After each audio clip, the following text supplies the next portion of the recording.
52 બારની વાતો કેવી હોય, 52 બારમાં શું હોય, આજે અમુક ટકા હું તમને ખુલાસો કરું કે 52 બાર હું, તો જે નિગમની વાતો છે એ બધી 52 બારની વાતો છે. હવે જે શરૂઆતની જે વસ્તુ છે એનું તમને કહું તો ઈશ્વરે શરૂઆતના જે શબ્દ બહાર પાડ્યા એ 2.5 અક્ષરના પાડ્યા.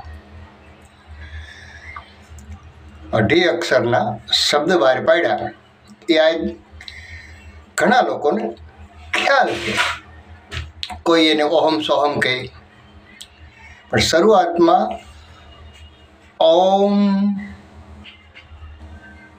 પછી બીજો શબ્દ બહાર પાડ્યો એ સોમ, પછી ઓહમ સોહમ કહો તો હાલે અત્યારે ઓહમ સોહમ કહે છે તો ઓહમ અને સોહમ.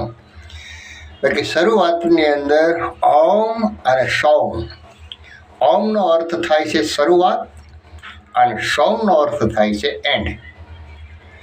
તો આમાં તારણ તો આવ્યું નથી કંઈ. અને 2.5 અક્ષરના શબ્દ એને બનાવ્યા એ તારણ તરવા માટેના.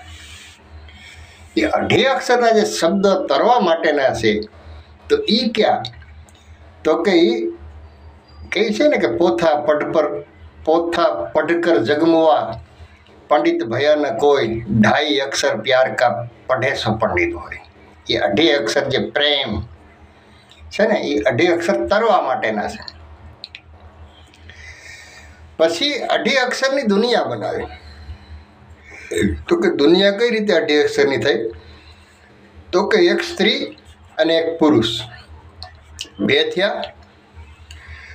પછી પુરુષમાંય નહીં અને સ્ત્રીમાંય નહીં, એનો પણ જન્મ થાય.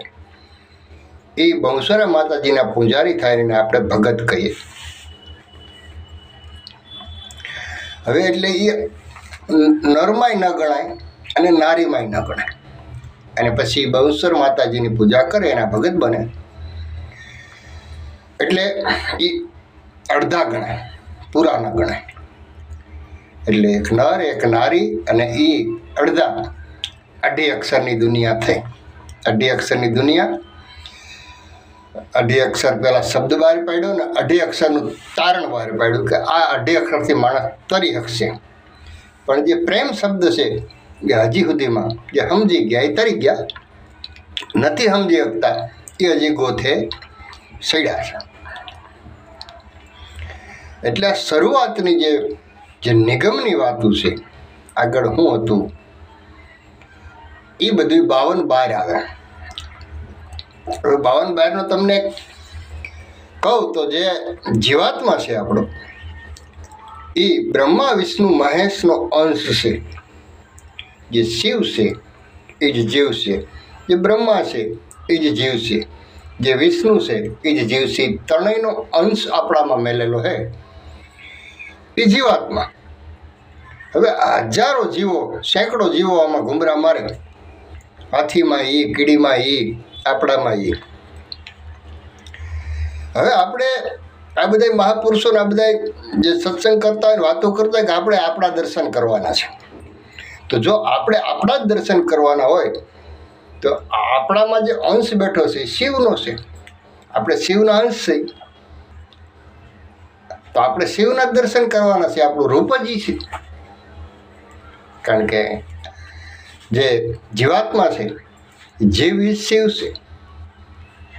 તો જીવ આપણો જે ઈશ્વરે આપણામાં અંશ મેળ્યો છે એ જ આપણે છીએ. આપણે બીજા બહાર ક્યાંથી ક્યાં નવીન તો નથી આવ્યા, એના અંશો મેળ્યા છે. તો આપણે બ્રહ્મા વિષ્ણુ મહેશના દર્શન કરવાના છે એટલે આપણા દર્શન થઈ ગયા. પણ જે આ 52 બાર ગયેલા હે 3 વ્યક્તિ, અખા ભગત, સાંઈ બાબા અને કબીર સાહેબ, એને ડાયરેક્ટ કોન્ટેક્ટ હતો. હવે આ 3ની આગળ શું છે તો કે જીવ જન્મતોય નથી અને જીવ મરતોય નથી. એના આપણે દર્શન કરીએ એટલે બ્રહ્મા વિષ્ણુ મહેશના દર્શન થઈ જાય એટલે આપણે આપણા દર્શન કરી લીધા. પણ એક આપણું શરીર હોય, એના હાથના 10 ટુકડા કરો અને 10 ટુકડાના ઘા કરો ને એટલે 10 ટુકડા ઠેકડા મારે.